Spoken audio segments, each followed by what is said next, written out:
Selamat datang kembali dalam mata kuliah Nursing Theory and Practice bersama saya Januar. Hari ini kita akan membahas teori yang kedua, yaitu teori transisi oleh Afaf Ibrahim Leis.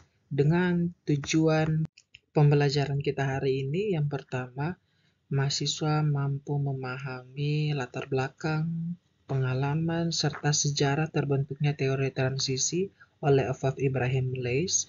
Yang kedua, mahasiswa mampu mengetahui konsep dan asumsi utama dari teori ini.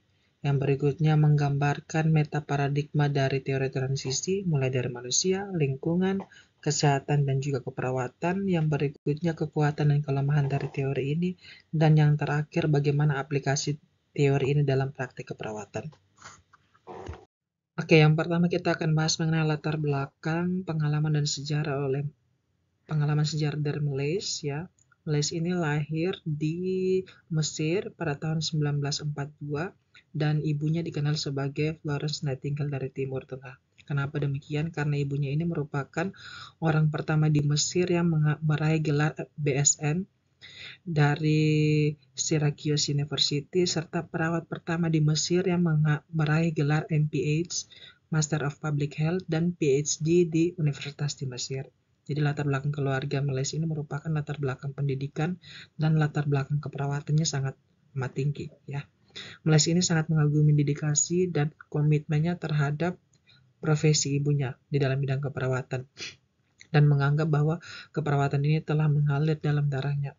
Di bawah pengaruh ibunya ini, Meles menjadi tertarik dalam bidang keperawatan dan melihat potensi besar untuk mengembangkan disiplin ilmu ini. Namun ketika Meles memutuskan untuk mengejar karir di bidang keperawatan, kedua orang tuanya awalnya menolak. Karena apa? Karena mereka tahu betapa sulitnya menjadi seorang perawat. Namun akhirnya mereka menyetujui Meles untuk memilih sesuai dengan pilihannya dan percaya bahwa ia mampu melakukannya. Setelah itu, Meles tumbuh dalam lingkungan yang sangat menghargai pendidikan dan profesi keperawatan yang turut membentuk panggilannya untuk masuk di dalam dunia keperawatan. Jadi benar-benar Meles ini tumbuh dalam lingkungan keluarga yang mencintai keperawatan. Ya. Sehingga itu juga menjadi semangat dia untuk mengembangkan disiplin ilmu ini. Yang berikutnya adalah karir dan pendidikan. Meles ini lulus dari Universitas Alexandria pada tahun 1961. Kemudian ia ke Amerika Serikat sebagai penerima beasiswa dari Rockefeller Foundation dan meraih gelar-gelar di UCLA, University of California, Los Angeles. Yang pertama Master Keperawatan pada 1964, Master Sosiologi pada 1966, dan PhD dalam bidang psikologi medis dan sosial pada tahun 1968. Setelah PhD, Meles ini mengajar di University California Los Angeles pada tahun 1966 sampai 1971, kemudian pindah ke University of California San Francisco. Nah, di tempat inilah ia mengembangkan banyak ide-ide yang awalnya sebagai pencetus teori transisi. Jadi teori transisi ini dikembangkan Meles saat dia berada di University of California. Nah, ia ini adalah profesor keperawatan dan sosiologi serta mantan dekan Margaret Von Simon di School of Nursing University of Pennsylvania. Nah, ia juga ini pernah menjabat sebagai Direktur WHO Collaborating Center for Nursing and Leadership di sekolah tersebut. Kemudian pensiun dari posisi tersebut pada tahun 2016, namun sampai saat ini tetap melakukan penelitian dan pengabdian ilmiah di bidang keperawatan.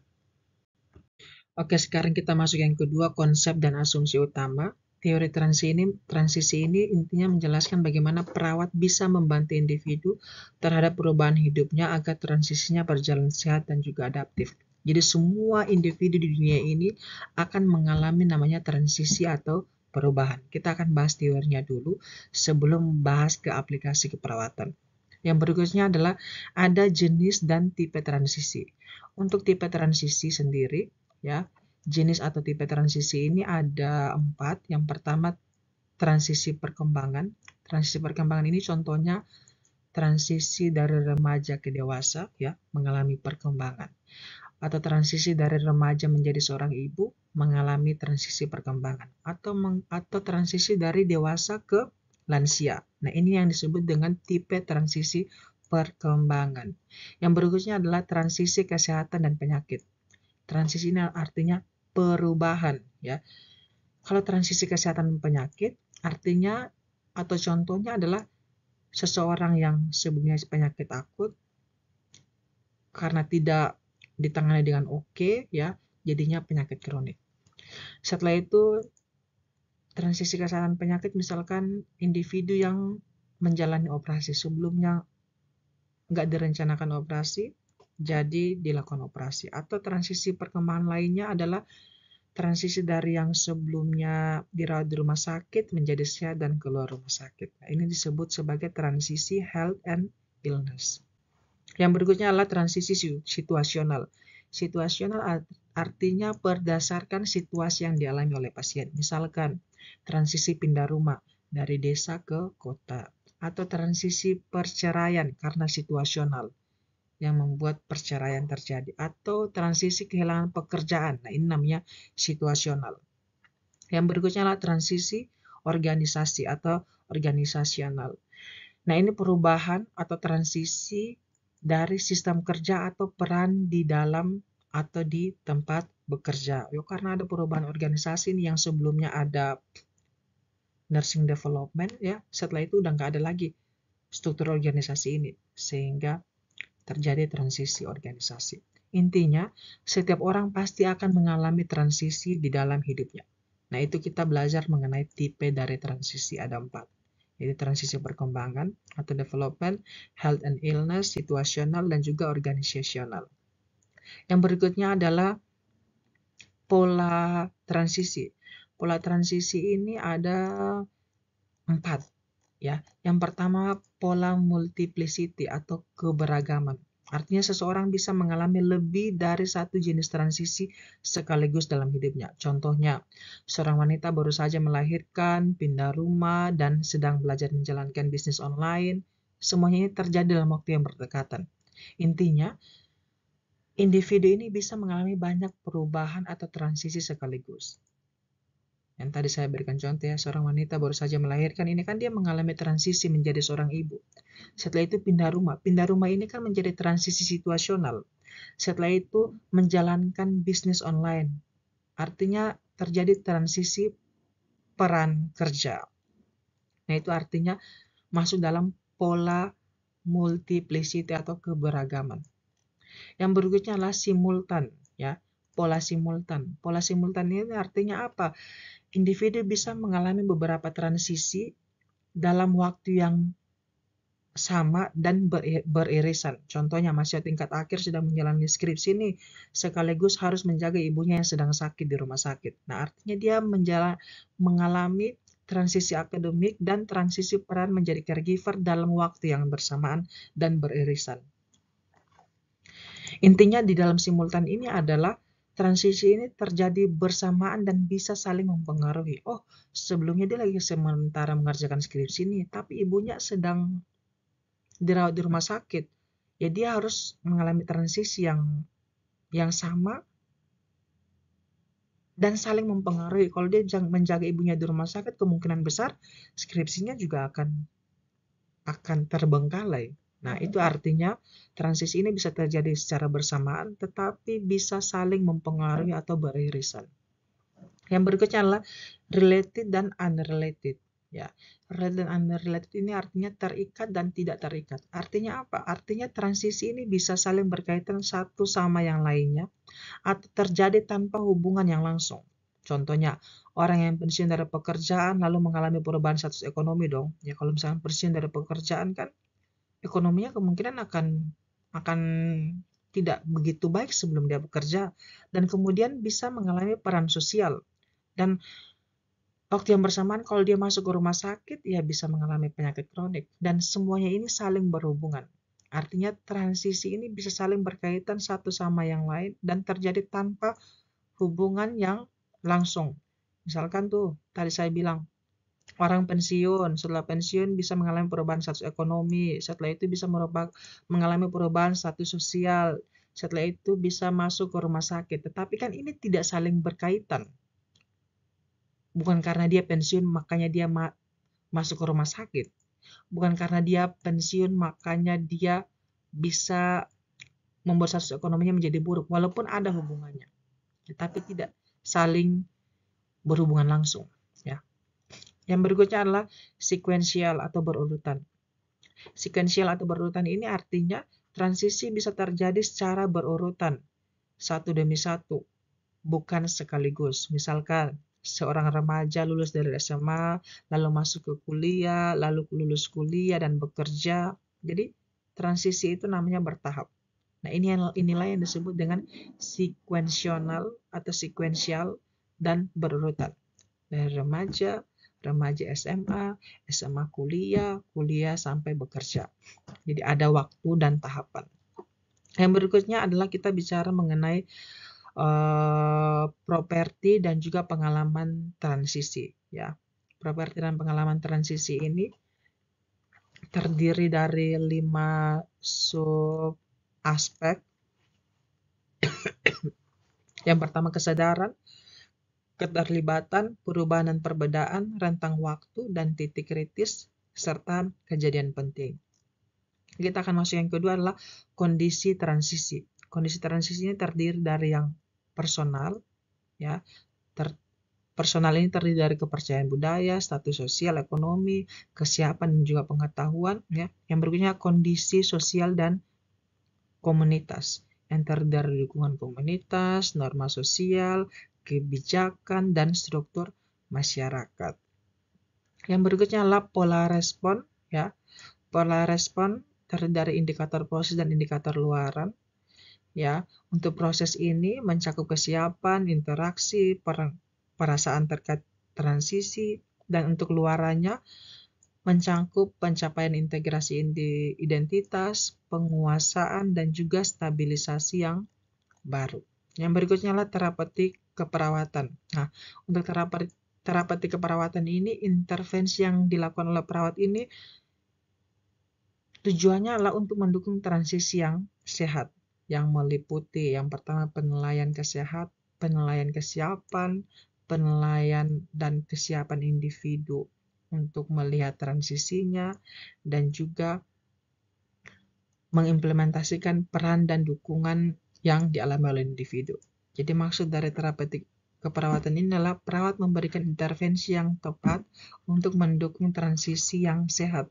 Oh, sebelum dia sakit, intervensi keperawatan apa yang bisa saya berikan sehingga setelah dia pulang ke rumah, dia bisa mampu menjalankan tugas dan activity daily living-nya dengan baik.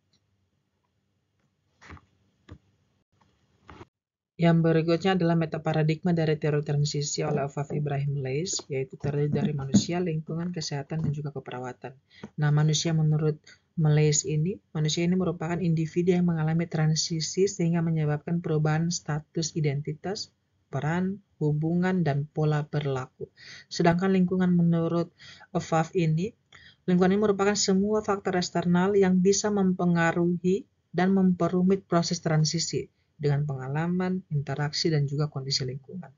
Yang berikutnya kesehatan. Kesehatan ini merupakan sesuatu yang bersifat kompleks dan multidimensional, ya, selama masa transisi, ditandai oleh pola yang beragam dan keterkaitan yang rumit.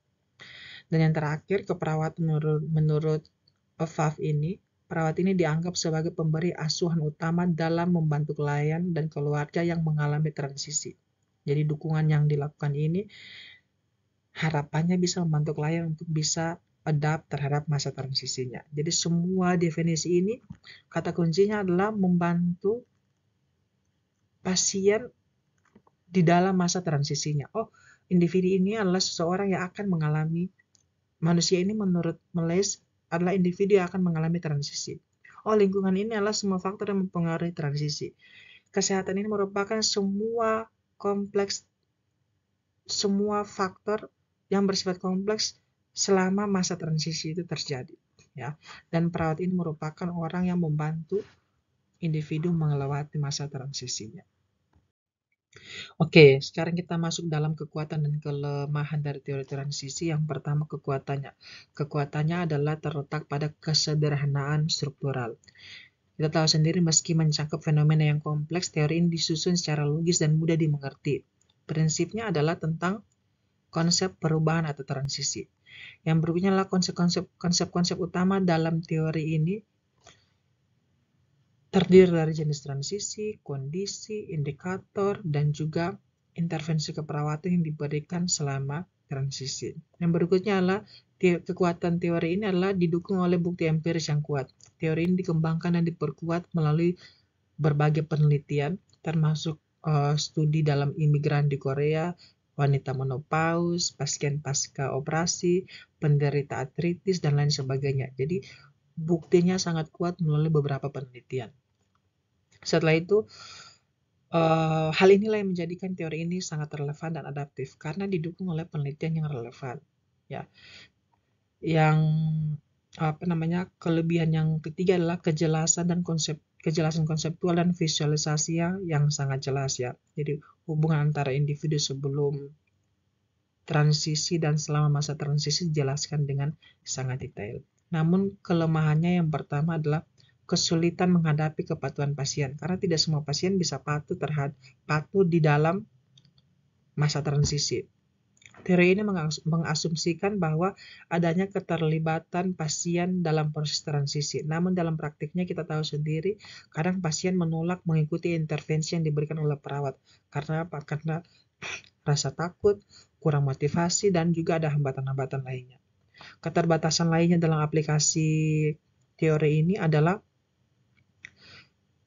kurang bisa diaplikasikan dalam tatanan klinis karena waktu. Kita tahu sendiri dalam situasi klinis yang sibuk dengan tekanan misalkan dalam unit gawat darurat, perawat mungkin tidak punya cukup waktu untuk melakukan penilaian menyeluruh dan merancang intervensi yang terbaik dalam masa transisi. Jadi kadang-kadang di praktek klinis, teori ini kurang bisa diaplikasikan khususnya di unit gawat darurat.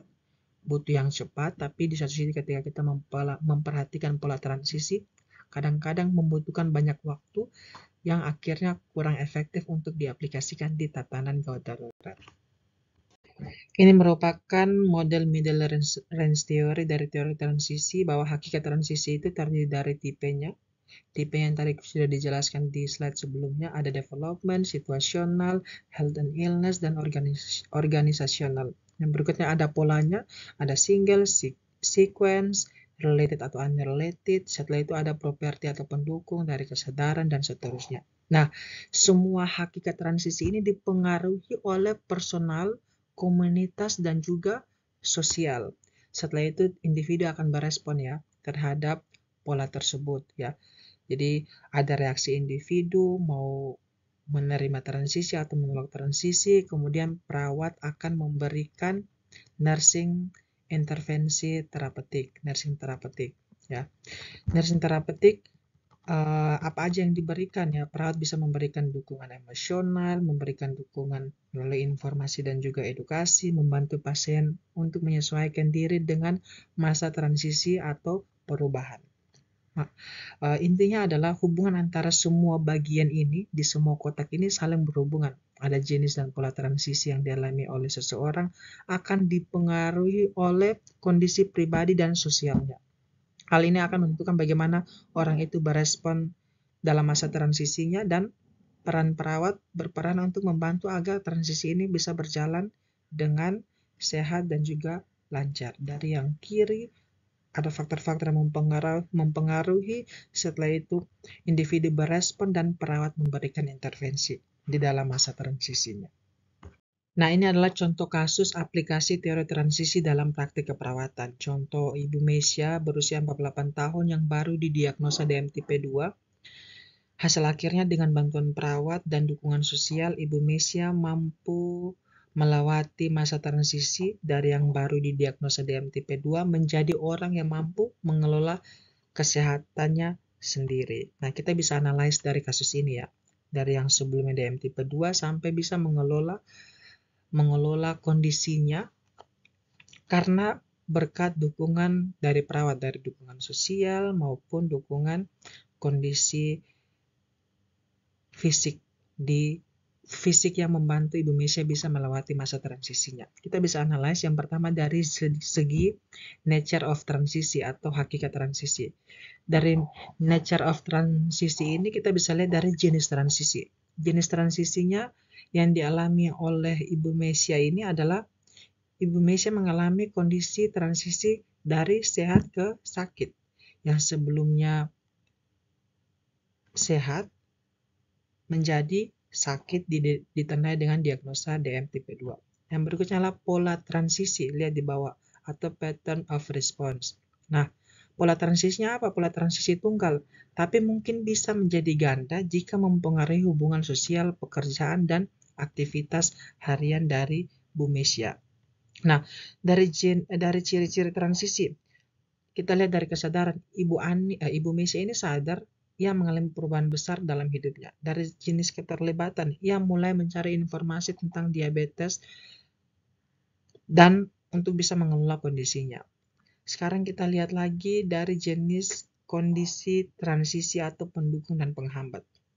Faktor pribadi, Ibu Mesya ini merasa takut atau mungkin merasa bingung, atau dari sisi budaya mungkin dalam keluarganya penyakit ini sering disembunyikan mungkin dan jadi susah, enggan untuk bercerita ke orang, atau misalkan dari kondisi transisi yang sosial ekonomi, karena keterbatasan sosial dan ekonomi sehingga sulit untuk membeli makanan yang sehat dan sulit untuk melakukan kontrol cek gula darah. Nah, ini juga bisa mempengaruhi masa transisinya. Akhirnya, perawat bisa memberikan intervensi berupa nursing therapeutic intervensi, contohnya memberikan edukasi buat pasien, untuk Ibu Mesya mengenai penyebab diabetes itu apa aja, pengobatannya seperti apa, diet yang bisa dilakukan seperti apa, memberikan dukungan emosional buat Bu Mesya, membantu Bu Mesya bisa melewati rasa takut akibat dari diagnosa DM tipe 2 yang baru dialami oleh Bu Mesya. Setelah itu, menghubungkan atau memfasilitasi Bu Mesya dengan kelompok dukungan sesama penderita DM. Nah, ini juga bisa membantu Bu Mesya untuk bisa melewati masa transisinya. Mendampingi saat kontrol mungkin, dan membantu mencatat hasil gula darah. Nah, ini juga bisa membantu Bu Mesya untuk bisa melewati masa transisinya. Hasil akhirnya apa? Hasil akhirnya dengan bantuan perawat ini dan dukungan sosial yang perawat berikan, akhirnya Bu Mesya bisa melewati masa transisi yang tadinya DM tipe 2 menjadi orang yang mampu bisa mengelola kesehatannya sendiri. Berikut adalah beberapa referensi yang bisa kalian pakai untuk menambah pemahaman mengenai teori transisi. Demikian perkuliahan kita hari ini. Jika ada yang mau ditanyakan, disampaikan, boleh disampaikan melalui email ataupun WA atau melalui YouTube dan melalui forum diskusi di Learn. Ya, semoga Tuhan Yesus terus memberkati kalian dan kalian terus belajar untuk menjadi perawat yang benar-benar bisa melihat pasien dari banyak sisi, transisi sebelum sakit maupun sesudah sakit. Tuhan Yesus memberkati kalian.